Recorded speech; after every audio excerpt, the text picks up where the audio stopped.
Bonjour à tous, je m'appelle Anaëlle, soyez les bienvenus sur cette chaîne. On parle du CRM HubSpot et de Growth Marketing. Et aujourd'hui, nous allons voir les listes de contacts. Je vais séparer cette vidéo en plusieurs sous-parties. Si ça vous intéresse de passer directement à une traite, n'hésitez pas à le faire. Mais vous pouvez aussi regarder cette vidéo d'une traite. Enfin bref, c'est parti. On va tout d'abord se poser la question, pourquoi créer des listes de contacts sur HubSpot? Alors créer des listes de contacts sur HubSpot, ça sert principalement en fait à segmenter votre base de données. Cette segmentation, elle a plusieurs intérêts. Ça peut avoir un intérêt de sales, par exemple, de lister les contacts les plus intéressants à contacter, lister les personnes qu'on a contactées dans la semaine, dans le mois, enfin bref, on peut utiliser plein de critères. Ça a aussi un intérêt pour le marketing. Par exemple, lister les contacts qui se sont inscrits à notre newsletter, à un événement, lister tous les contacts qui correspondent à un persona, etc. Enfin bref, il y a plein d'usages pour les listes de contacts HubSpot. Maintenant, on va voir comment préparer sa liste de contacts. Donc, première chose à bien avoir en tête, la fonctionnalité de liste sur HubSpot, elle permet de lister soit des contacts, soit des entreprises. Là, on parle bien de contacts, donc les hommes et les femmes qui composent votre base de données. Ensuite, en amont, on va réfléchir aux critères de segmentation qu'on va utiliser dans cette liste. Ces critères sur HubSpot sont principalement liés soit à des interactions marketing, soit aux propriétés qui sont présentes sur votre portail. Donc soit les propriétés par défaut qui sont créées par HubSpot, soit les propriétés personnalisées que vous avez créées. Une fois que vous avez défini vos critères de segmentation, on peut y aller. Alors maintenant c'est parti, on va pouvoir créer notre première liste sur HubSpot. Donc on va se rendre dans l'onglet Contact, puis Liste. Donc on arrive sur la page où on a toutes les listes qui sont déjà utilisées sur le portail, et nous on va venir cliquer sur Créer une liste.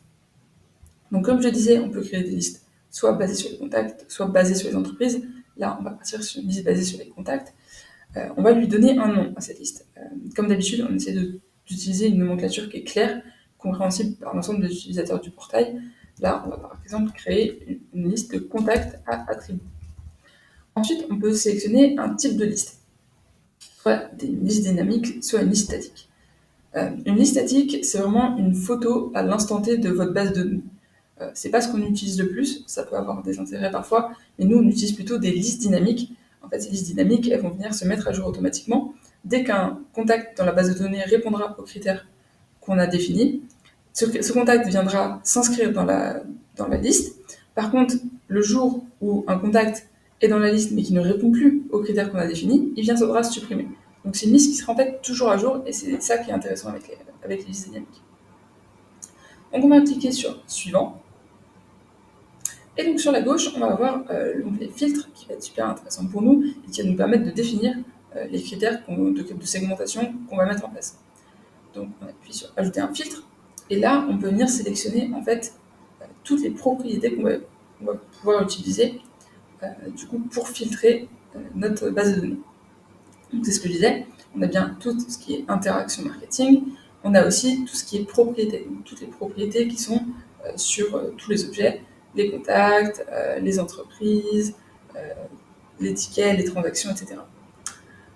Ensuite, par exemple, si on clique sur une propriété de contact et qu'on sélectionne par exemple le nom, on peut venir aller encore plus loin. On peut sélectionner soit est égal à l'un des, n'est pas égal à l'un des, contient, commence par, se termine, est connu et inconnu, a déjà été.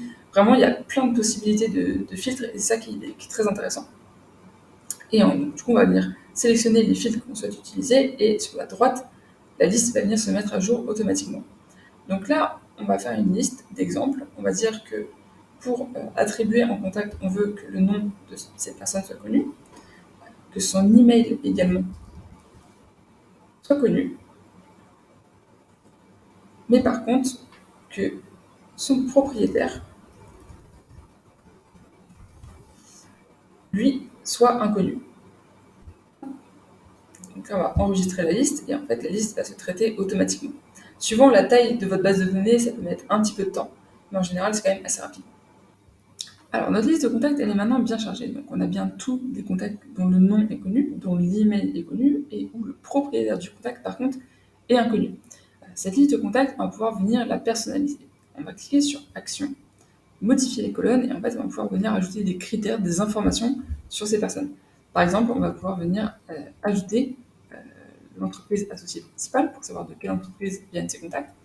On peut venir ajouter le numéro de téléphone de la personne, par exemple, son intitulé de poste. Comme ça, on va avoir un petit peu plus d'informations.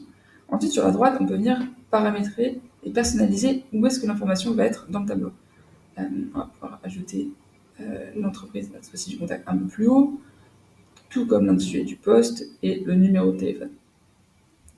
Donc une fois qu'on clique sur enregistrer, on va avoir ces informations qui vont être ajoutées du coup dans notre liste.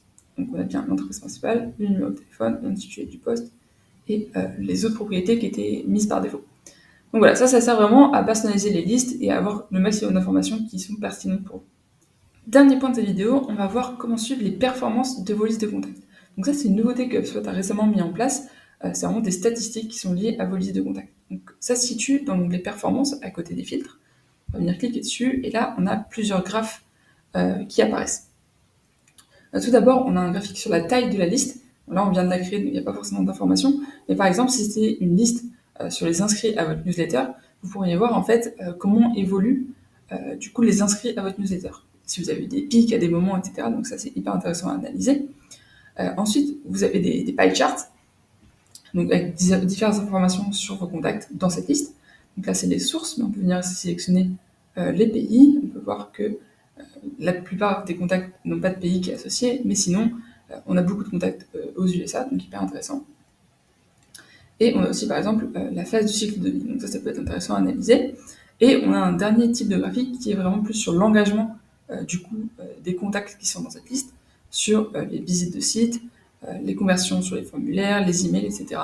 Donc quelques petites informations qui peuvent être quand même super utiles pour vous. Voilà, vous savez maintenant comment créer et utiliser une liste de contacts sur le CRM HubSpot.